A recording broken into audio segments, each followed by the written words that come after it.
Be warned, this video will contain spoilers.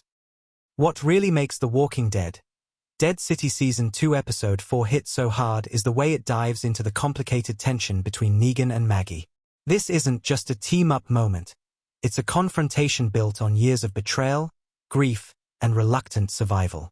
By this point in the series, Negan's evolution from bat-wielding tyrant to tortured antihero has been slow, painful, and still very much incomplete. And yet, Maggie remains locked in this push-pull between needing him and hating him, especially now that Hershel's caught in the middle of it all. There's no forgetting what Negan did to Glenn, not for Maggie, and certainly not for the audience. That history still haunts every single scene they share, and this episode doesn't pretend otherwise. The writers lean into it with real emotional weight. When Maggie and Negan are finally face to face again, it's not some neat resolution. It's raw.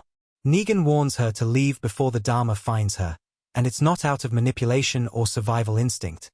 It's one of the rare moments where he's genuinely trying to protect her. And what's even more interesting is how this protection doesn't erase the past. It adds complexity to it. Negan's whole dynamic now is pretending to be the man he used to be so that the Dharma and the Croat don't destroy what's left of his new life. He's forced into a performance of his old identity, but he's clearly not that guy anymore.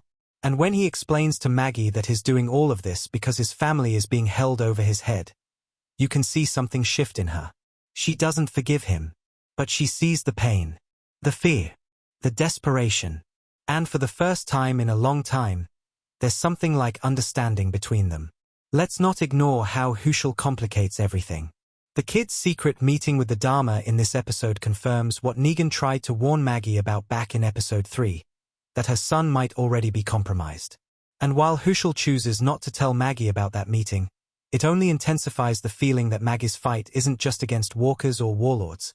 It's against losing her son to a world she's barely managing to survive herself. Hershel's silence hits differently after you realize he's not just being rebellious. He's caught between loyalty to his mom and fear of what the Dharma represents. And then there's that final moment when Negan creates a diversion so Maggie can escape. It's not flashy. It's not even especially heroic. But it means something.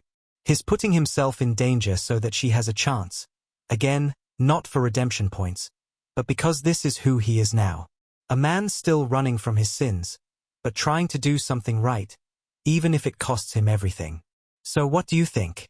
Do you buy Negan's transformation, or do you think Maggie should never trust him, no matter what? Drop your thoughts in the comments. Let's talk about where this wild relationship goes from here, because if this episode proves anything, it's that nothing about Maggie and Negan is ever simple.